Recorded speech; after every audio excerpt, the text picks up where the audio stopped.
ব্যাল্টিক C anomaly সমুদ্রের তলদেশে কি লুকিয়ে আছে এক রহস্যময় বস্তু। আজকের ভিডিওতে আমরা কথা বলবো পৃথিবীর সবচেয়ে রহস্যময় সমুদ্র আবিষ্কারগুলোর মধ্যে একটি। সালটা ছিল 2011।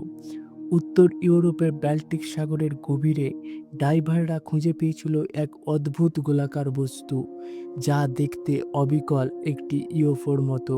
কিন্তু রহস্যটা শুধু এর আকৃতিতে নিয়ে নয়। ডাইভাররা যখন এই বস্তুর কাছে গিয়েছিল, তাদের ক্যামেরা, লাইট, এমনকি তাদের কম্পাস পর্যন্ত কাজ করা বন্ধ করে দেয়। তাহলে প্রশ্ন হলো, সমুদ্রের নিচে রহস্যময় বস্তুটা আসলে কি?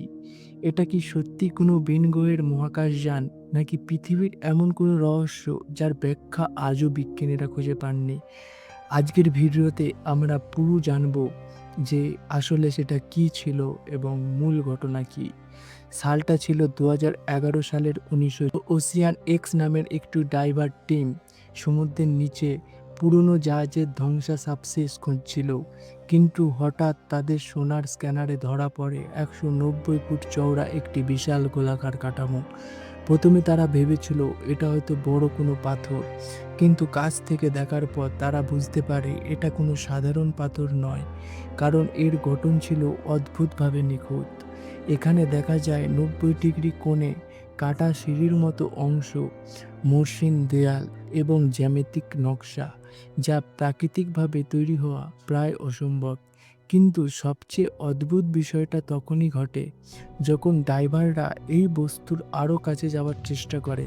তারা জানান এই বস্তুর প্রায় 200 মিটারের মধ্যে গেলেই তাদের সব ইলেকট্রনিক যন্ত্রপাতি বন্ধ হয়ে যায়, ক্যামেরা বন্ধ হয়ে যায়, আন্ডার ওয়াটার লাইট নিভে যায়, স্যাটেলাইট যোগাযোগ বন্ধ হয়ে যায়। কিন্তু আশ্চর্যের বিষয় হলো, যখন তারা আবার দূরে সরে যায়, সব কিছু আবার স্বাভাবিকভাবে কাজ করা শুরু করে।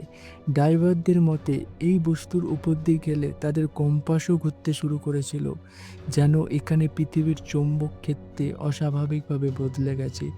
আজও ব্যাল্টিক সি অ্যানোমালি বিজ্ঞানীর কাছে একটি বড় রহস্য।